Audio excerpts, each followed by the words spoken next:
1990. Ah, ça situe un peu le contexte. C'est certainement pour cela que je suis habillée ainsi.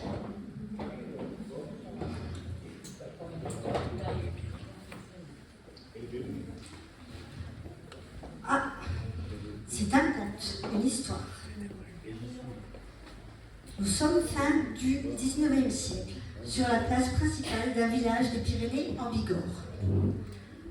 Je comprends vraiment de plus en plus pourquoi je suis habillée comme ça. Nous sommes donc sur la place du village, lieu d'activité, lieu vivant, lieu de marché et de fête, lieu de rencontre et d'échange entre les habitants, mais également avec les habitants des villages voisins. Aujourd'hui, c'est jour de fête au village, mais je me demande pourquoi il n'y a personne sur la place.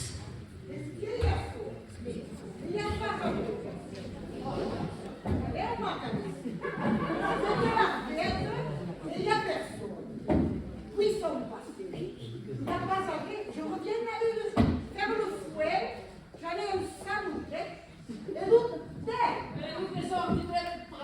Toi aussi, tu reviens du pré? On m'a calé. Mais à la chasse, elle est casse pour moi. Non, je n'ai pas revenu. Non, tous ces samedis, nous fait tout le maïs.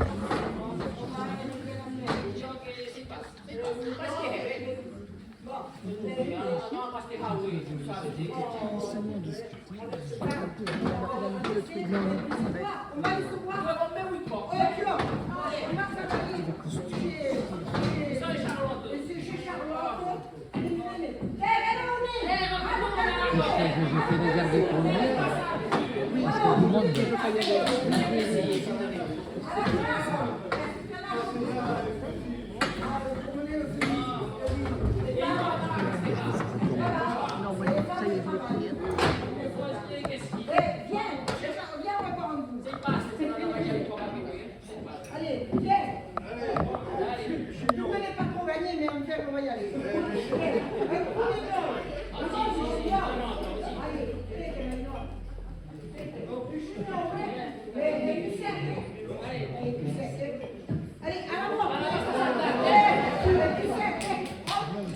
Pendant que certains faisaient déjà la fête, les autres villageois sont à l'église et je pense que c'est la fin de la messe. D'ailleurs, si je ne me trompe, on entend les cloches sonner.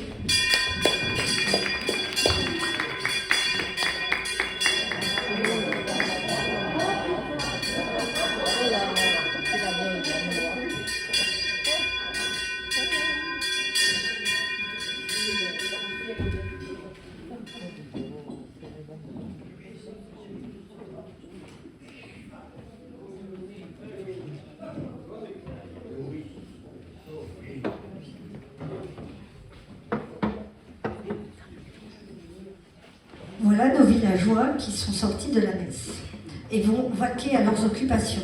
Certains vont faire la fête, boire un coup, d'autres vont faire leur lessive, d'autres des tricots, et certains vont, malheureusement, parce qu'il y a des moments un peu malheureux dans la vie d'autrefois, comme aujourd'hui, vont au cimetière prier leurs morts. Je vais donc vous présenter un personnage particulier qui est la veuve. Donc à l'époque, fin du 19e siècle, la veuve, lorsqu'elle avait perdu son mari, on l'obligeait à porter cette cape de veuve, toute noire. Elle était emmitouflée, on ne la voyait pas. Elle avait le droit de parler à personne. Seulement, en Bigorre, il y avait des veuves qui étaient très riches, qui avaient des terres, puisque en Bigorre, c'est le premier-né qui héritait des terres. C'est pas forcément le premier garçon. Donc si c'était une fille, elle héritait des terres. Donc les bergers qui étaient célibataires voulaient courtiser cette veuve qui était très riche. Alors la veuve, elle va calculer elle-même ses 2 ans de veuvage, parce que c'est pas les autres bergers qui allaient savoir au bout de 2 ans. Et donc elle avait inventé une astuce. Sa cape de deuil, elle l'avait doublée, de côté couleur.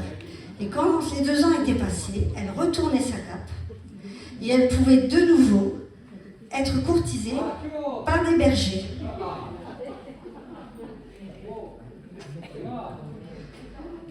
Donc nos bergers, arrêtez un peu de draguer madame. S'il vous plaît, on est sage. Donc 2 ans, oui, je sais que ça fait 2 ans que tu attends, mais oui, mais elle va être tout à toi après. Donc les bergers en Bigorre, ils avaient tous des capes. Hein. C'était un emblème très important parce qu'en fait cette cape protégeait et du froid, de la pluie, parce qu'elles étaient imperméables, et aussi du soleil. Donc elles étaient toutes blanches ou marron ou beige, couleur de la laine du mouton. Et elles étaient plus ou moins travaillées, ou toutes simples. Elles pouvaient avoir une capuche, des fois elles avaient des colorettes, ou des fois elles étaient toutes simples. Merci. Cette cape est une cape particulière. En fait, elle nous vient des monges, les moines de la Mongie, qui la portaient.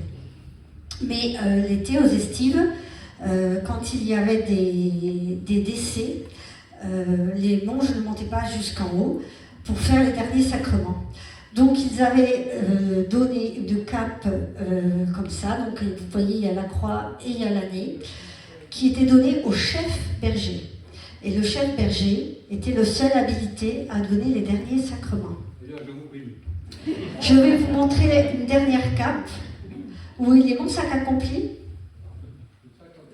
Où il est mon sac accompli? Anne-Marie?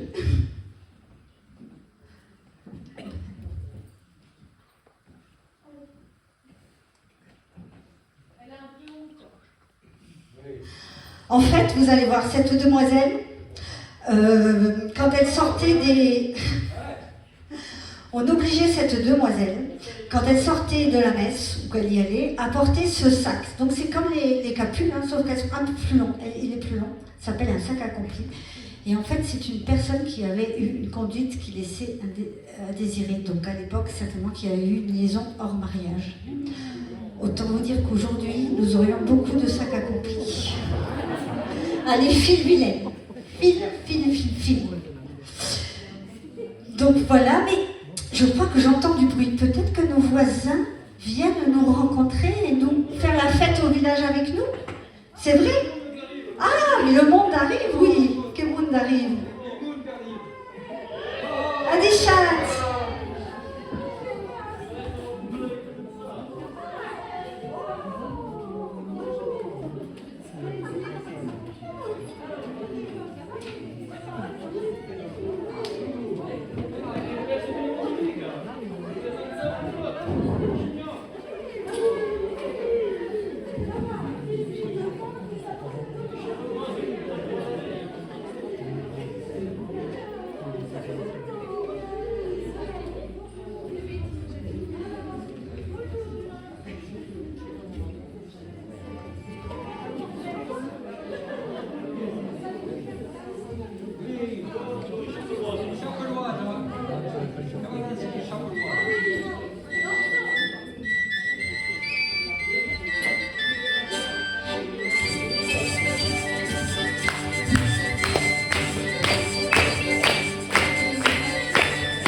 les danseurs. Donc vous les avez vus danser. Je vais vous parler du costume, enfin de l'habillement. On dit costume aujourd'hui, mais en fait c'est un habillement du berger. Donc nous avons un berger particulier là, en Bigorre. Il a un signe distinctif. Ce monsieur est célibataire. Donc rien qu'en Bigorre, hein, parce que dans le Béarn, c'est pas du tout la même signification. Mais en Bigorre, quand le monsieur avait une veste rouge, c'est qu'il était célibataire. Il fallait bien que les jeunes gens trouvent un moyen de se reconnaître en tant que célibataire, puisqu'à l'époque, ils n'avaient pas trop le droit de se parler. Mais il y avait toujours quelqu'un qui gardait la jeune fille. Donc, c'est un berger. Donc, il peut avoir un parapluie, c'est un parapluie de berger. J'ai tous mes autres bergers. Donc, vous voyez, nous, on s'appelle Etzes Clubs, donc évidemment, les sabots. C'est Jacques qui en a. Ils avaient des pantalons courts, des casaquins, et ça, c'est un gilet d'un berger qu'ils tricotaient en fait les soirées d'estive eux-mêmes. C'était pas madame qui tricotait, c'était le berger. Ils ont des culottes courtes, ensuite le pantalon long est arrivé ensuite. Donc quand ils avaient des culottes courtes, ils avaient des chaussettes en laine ou en coton ou des guêtres, comme vous pouvez voir là. Ils ont des bérets sur la tête. Ça, le béret, c'était... Tout le monde avait le béret. Mais ils pouvaient aussi avoir ou le bonnet phrygien ou la langue de Bac. Donc ce costume-là, il est particulier. C'est un costume qui vient de Saint-Lary. Voilà, c'était le berger de Saint-Lary. Ils ont tous des mouchoirs de cou. Tourne-toi. Et donc, si la façon dont ils le portaient, quand ils sortaient, on savait s'ils allaient se promener ou s'ils allaient travailler au champ. Donc là, il n'y en a qu'un qui va travailler. Les autres sont un peu flemmards. Donc c'est Jacques. Il avait le foulard de cou à l'intérieur pour éponger la sueur. Ensuite, les bergers, tous les bergers, avaient ce petit instrument qui aujourd'hui ils l'ont toujours, hein, mais il n'est pas comme ça, pas en laine, pas de côté. Est-ce que vous savez ce que c'est? La salière. Voilà, donc il l'avait autour de taille. Et il faisait le geste, il mettait dans la salière et tous les moutons arrivaient. Ensuite, ils avaient tous des grandes ceintures, vous allez voir, qui tenaient chaud le ventre et les reins et qui permettaient de tenir le pantalon. Mais bien sûr que si, on va leur montrer comment c'est grand. Mais bien sûr, montre comment c'est grand. Voilà, donc il a enroulé autour de la taille et ça tenait le pantalon et ça tenait chaud. Les pantalons étaient tous faits, des pantalons à pont. Tu montres? Voilà. Donc en fait, c'est comme ça qu'ils étaient faits. Et tu veux bien, on montre jusqu'au bout. Ouais. Donc, il n'y a pas trop, hein, mais bon, il n'y a pas le choix. À l'époque, il n'y avait pas de sous-vêtements. Donc c'était la chemise qui était très très grande, qui faisait tout. Hein. Chemise de nuit, culotte. Donc on va vous montrer comment elle est grande la chemise. Allez, baisse. Sois pas timide. Allez. Allez. Donc la chemise était très grande et en fait, quand il se levait le matin, il mettait devant, derrière la chemise, il montait le pantalon et ils étaient habillés. Maintenant, tu peux aller te rhabiller, monsieur.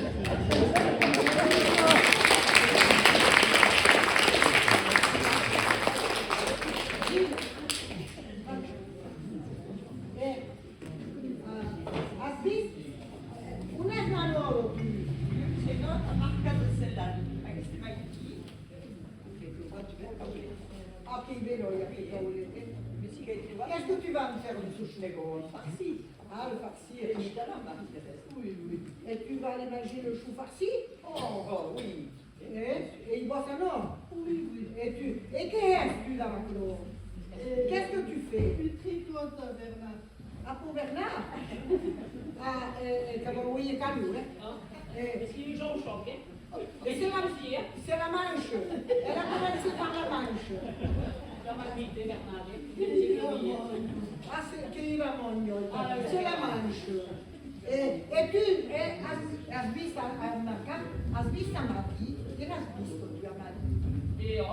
Che l'has visto? Oh, che t'ho chiuso a chiedo, eh? Ah oui, anche un cazzo vecchio.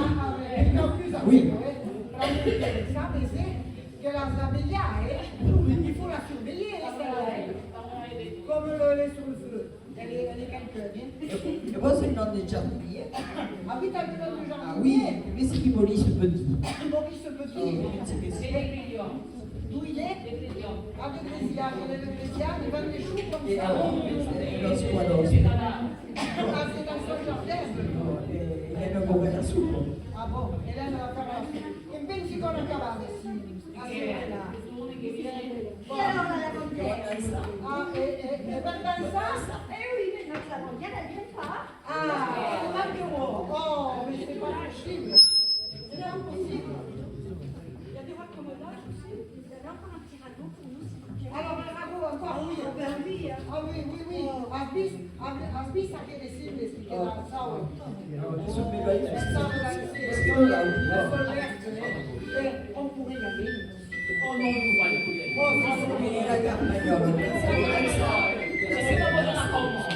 j'ai mal à la patte. Oui, oui, j'ai mal à la patte, mais je vais prendre le basket. Oh, mais t'as plus Allora, che pensi con la cavata? non è davanti. Allez, hop! Allez, hop! Bonjour, c'est...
Vous avez vu l'agilité? Cette danse, c'était une danse qui était faite pour montrer l'agilité des hommes.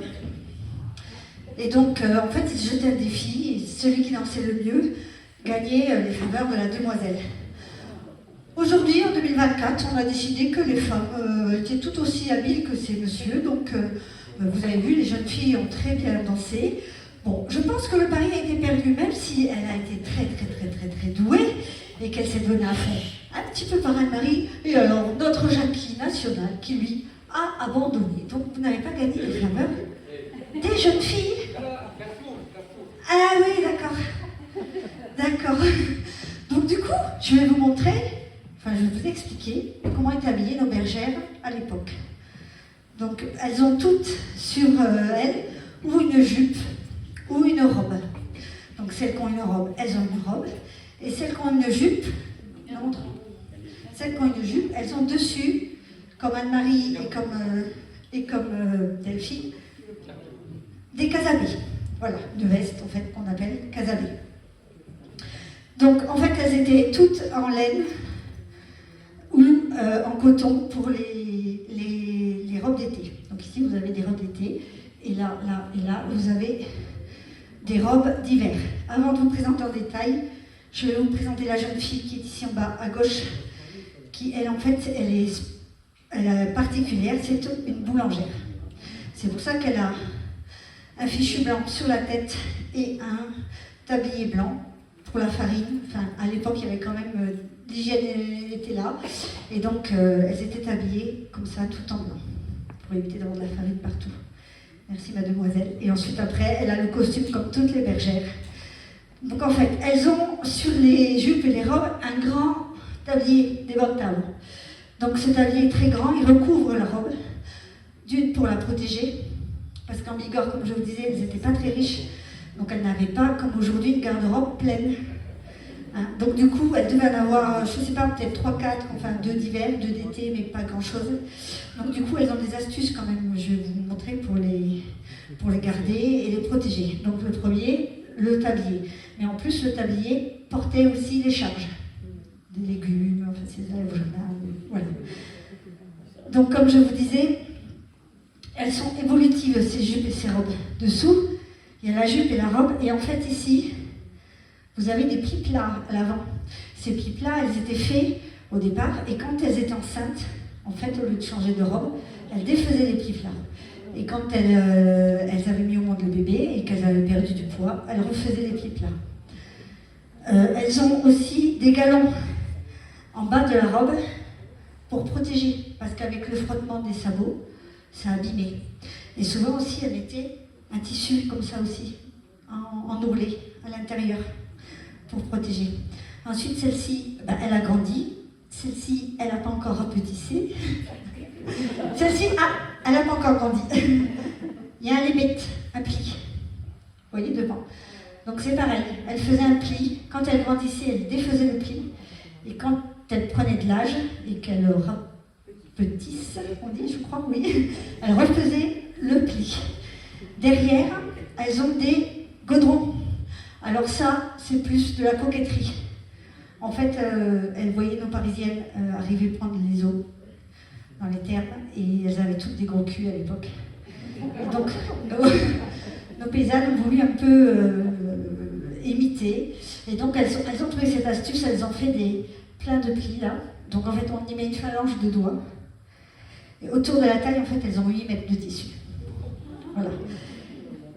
Elles avaient toutes des foulards sur les épaules. Alors évidemment, ce que je vous dis là, c'est elles étaient habillées comme ça pour aller à la fête, au marché, à la messe. Dans la vie de tous les jours et pour aller au champ, elles ne mettaient pas tout ça, évidemment. Elles mettaient juste le jupon de couleur que je vais vous montrer après, avec le tablier. Par contre, le tablier, toujours. Parce qu'à l'époque, on disait, femme sans tablier peut se prendre sans demander. Donc celle qui n'avait pas de tablier était de mauvaise vie. Sauf si vous avez été curieux et que vous avez eu des litos, il y a certaines femmes, en fait, elles prennent la robe, elles la mettent comme ça et elles l'attachent derrière. Et en fait, ça c'est la portée en arigus et ça remplaçait le tablier. Là, il n'y avait pas de tablier si jamais la robe était mise comme ça. Donc, je crois que... Ah oui, le foulard de tête, ça je ne vous en avais pas parlé. Le foulard de tête, comme le monsieur célibataire, c'était par là qu'il se reconnaissait. Ça dépendait de quel côté était noué le foulard. On appelle ça un foulard noué à la Gascogne. Et donc, si c'était à gauche ou à droite, elle était célibataire. Donc ici, nous avons 1, 2, 3, 4. 4 célibataires et 2 mariés. Alors, le célibat est à gauche. Voilà. Dessous, donc, et c'est fait exactement comme les jupes, tout pareil, le jupon de couleur. Un jupon de couleur. Donc, en fait, quand au champ, elle ne mettait pas la robe, elle mettait que le jupon de couleur avec le... Donc, pareil, hein, les pieds plats, le libé, tout pareil. Dessous, vous avez le jupon blanc. Donc, c'est grâce à ce jupon blanc qu'on pouvait remarquer les familles un peu plus riches que les autres. Selon la richesse des broderies, du jupon blanc et le nombre de dentelles, on voyait si la famille était un peu plus riche.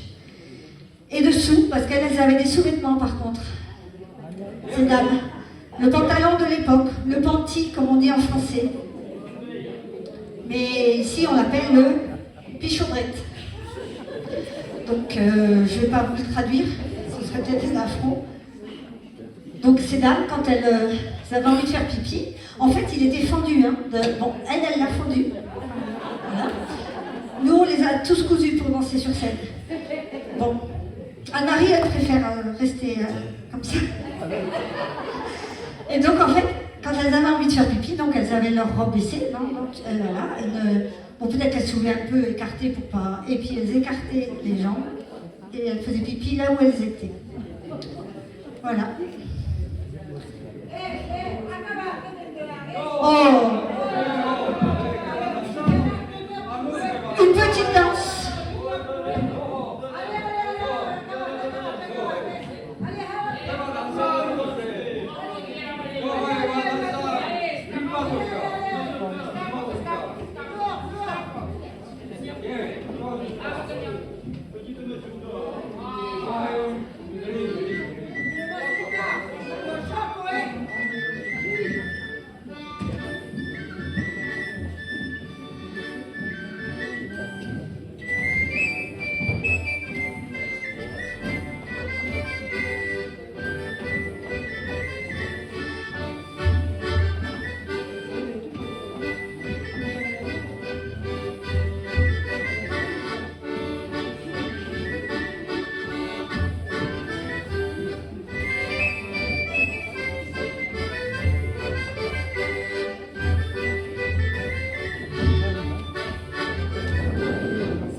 Un cercle circassien.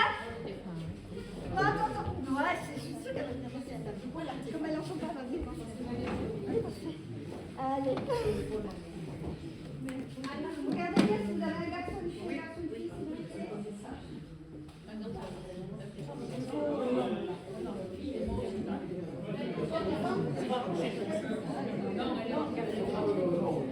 Alors, maintenant, on va commencer par allez, allez. Homme, femme.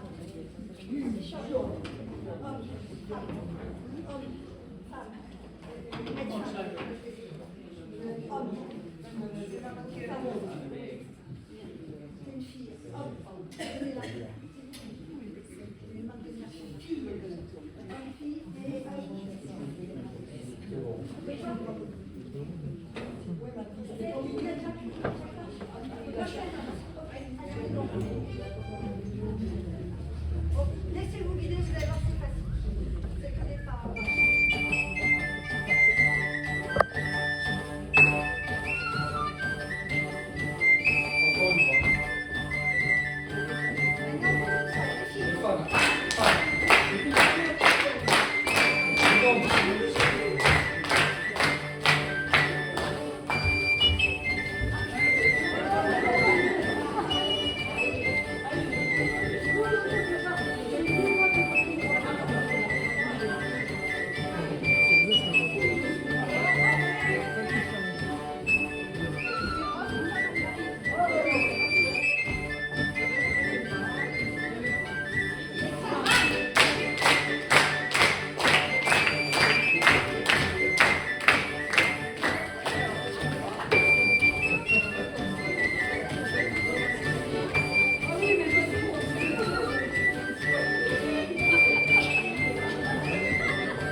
François d'être venu assister à ce spectacle François, français François.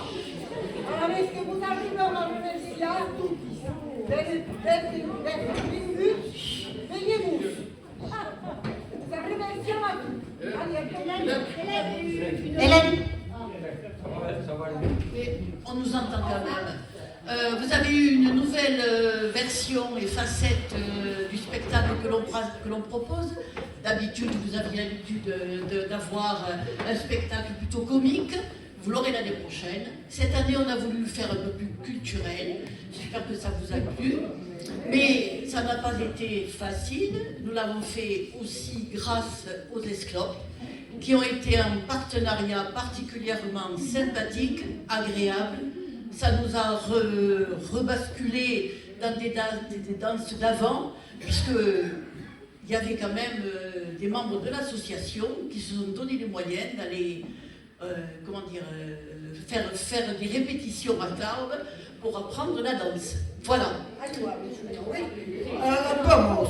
Alice, kawin bis na wen one, kawin helping des clubs, kawin cambiar o chinhão, que nous emploie a regalat a tutti, e beda de nous anti que nous y sommes abarreiats, mas mai not le pastor facile, kawin herzog, kawin pudut.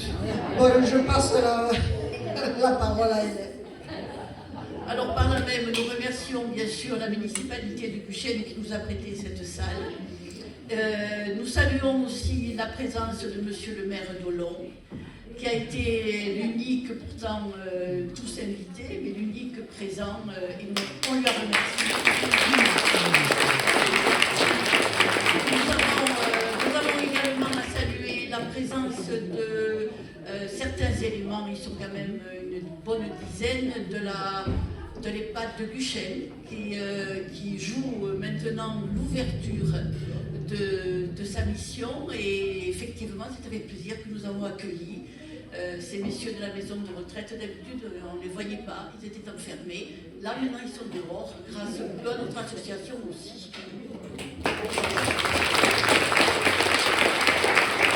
A la vez que ringraziamo il mero di Daulu, di essere venuto da Nusati, e che ringraziamo anche tutto il mondo, si dice un po' di bene, della Maisù di Guchen, che è più agréabile a tutto il mondo da Nusati, che partagiamo un momento più agréabile, che vi ringraziamo più. Vous avez un petit quart d'heure d'entracte dans laquelle vous pouvez prendre une petite boisson, et ensuite vous aurez un autre spectacle de danse également. Ce sont les sévillanes. Vous verrez, c'est très agréable également. Voilà, je vous invite à rester sur place. Merci.